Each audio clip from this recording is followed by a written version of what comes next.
Napaka-importante ng episode natin ngayon, D-Fam.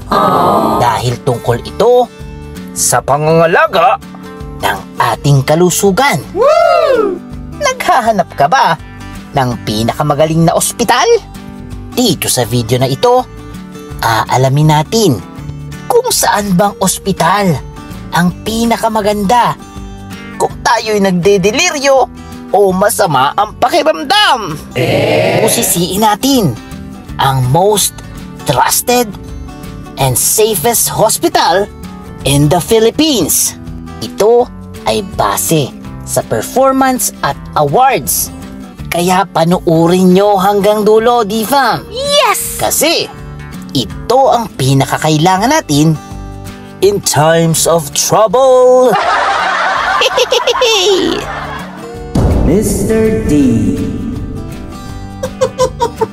At number 6, Manila Doctors Hospital sa Maynila.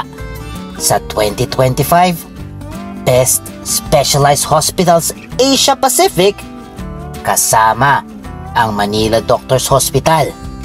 Kilala ito sa top tier specialization gaya ng pediatric at cardiology. Isa sa top 20 best hospitals of the Philippines ayon sa My Hospital Now. Kilala ito sa patient-reported outcomes at high international standards. Fun fact lang, isa ito sa iilang ospital sa Pilipinas na may hyperbaric oxygen therapy center para sa mga pasyente ng decompression sickness at mabagal gumaling na sugat.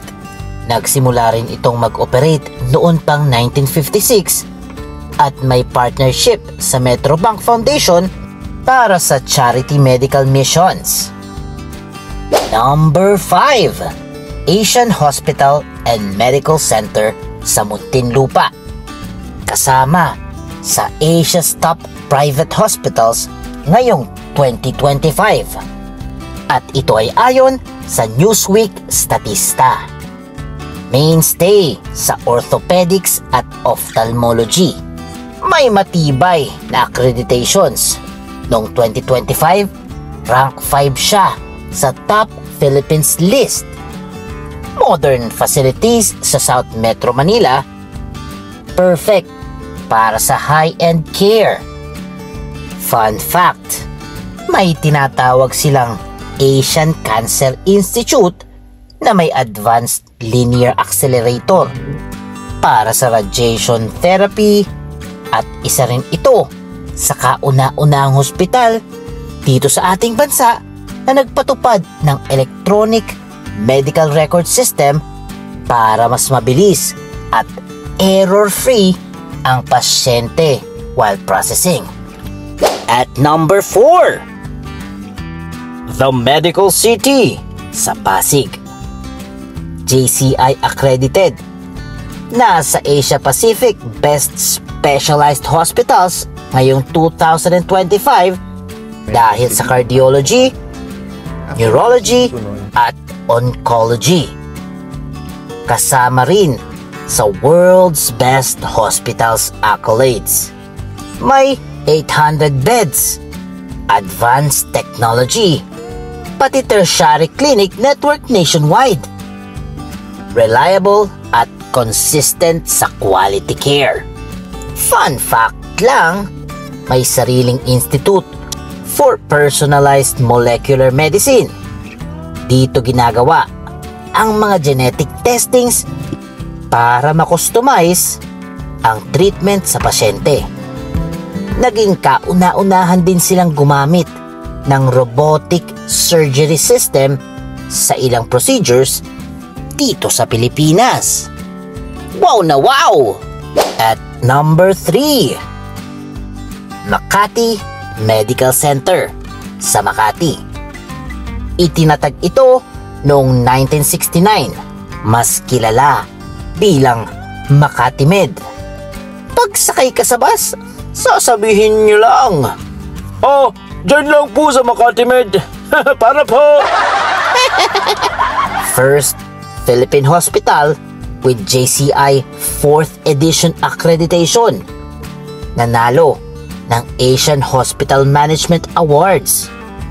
Meron itong 600 beds, level 1 trauma center, sikat sa complex surgeries tulad ng conjoined twin separation noong 1998. Nasa top 5 Philippines list ng My Hospital Now.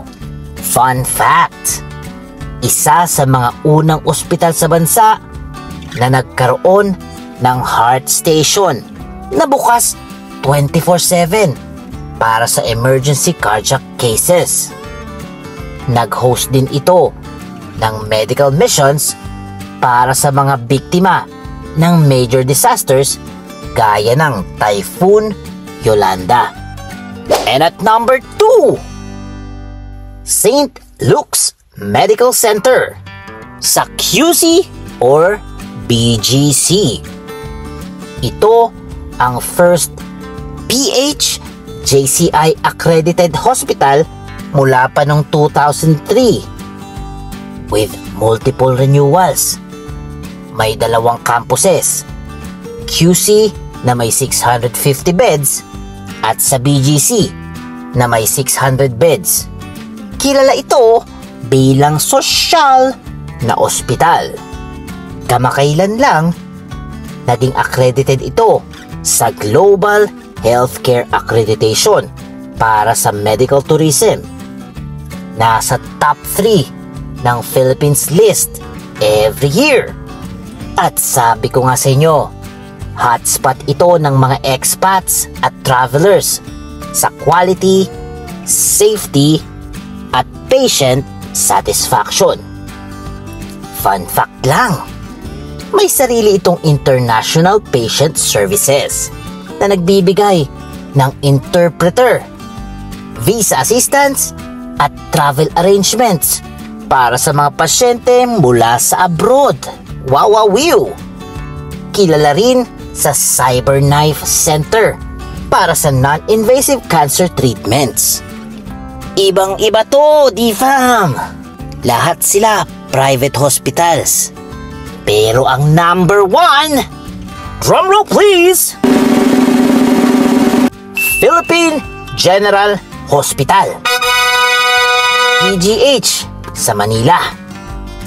Ang National University Hospital at pinakamalaki sa bansa. Merong 1,100 charity beds at 400 private beds. Humihigit sa 600,000 patients every year at may 4,000 workforce. Noong May 2025, nadagdagan ng capacity to 2,200 beds via bagong batas. Tinuturing na top referral centers ng complex cases. At training hub din ito ng UP Manila at research powerhouse. ISO certified at designated COVID-19 referral center before. At dahil sa laki, abot kayang serbisyo at top skills, consistent ang PGH sa pagiging number 1 nationwide. Walang tatalo dito, D-Fam. Fun fact, itinatag ito noong 1910 at nakaligtas sa matinding pagbomba noong World War II. May mga specialized units ito gaya ng National Telehealth Center, pati na rin National Poison Management and Control Center na first ever in the country. Bukod sa top 6, eto pa ang mga matitinding ospital. Philippine Heart Center, may 800-bed cardiac specialty, nasa Asia's top congenital surgery centers na may 14,000 patients every year, plus 3,300 heart surgeries. Baguio General Hospital and Medical Center, Northern Luzon's largest government hospital with 1,500 beds. ISO 9001 accredited din siya. At Chonghua Hospital sa Cebu, first JCI accredited outside Luzon noong 2009. Ito ay may 660 beds at super trusted sa Visayan region. At ayan di fam, kung gusto nyo ng magagandang ospital para sa karir, pamilya o medical tourism, nandito ang Pinoy Healthcare Pride. Piliin at suriin ang mga ospital na pupuntahan ninyo. Para sa huli, hindi tayo magsisi. At kung gusto nyo pa ng ganitong videos, mag-like, mag-share, mag-subscribe, at mag-comment kay Mr. D. Kasi masayang matuto ng healthy. The end!